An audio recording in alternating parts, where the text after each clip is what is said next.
చారుచర్య అనే సంస్కృత గ్రంథం భోజుడు రచించాడు.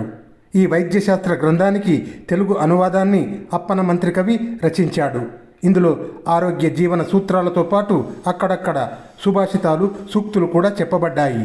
అట్టి వాటిలో లక్ష్మీ కటాక్షాన్ని పొందగల పురుషుని లక్షణాలను వివరించే పద్యం ఇది.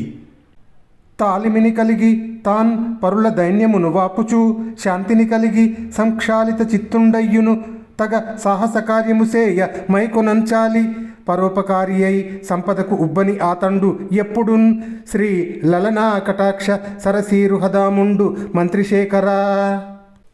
ఓ మంత్రిశేఖర, ఏ పురుషుడైతే ఓర్పు కలిగి అనగా తాలిమి కలిగి ఇతరుల నిస్సహాయ స్థితిని తొలగిస్తూ ప్రశాంత స్వభావం వహించి మనస్సును కలవరపరిచే ఆలోచనలను పూర్తిగా తుడిచిపెట్టి యోగ్యమైన మరియు ధైర్యంతో కూడిన సాహస కార్యాన్ని చేసేందుకు సంసిద్ధుడై ఇతరులకు మేలు చేసేవాడై సంపదలు సమకూరినప్పుడు సహజంగా కలిగే పొంగిపోయే ఉబ్బు స్వభావం లేనివాడెవడో అతడు ఎప్పుడూ లక్ష్మీదేవి దయ అనే పద్మమే నివాసంగా కలిగినవాడు కాగలడు.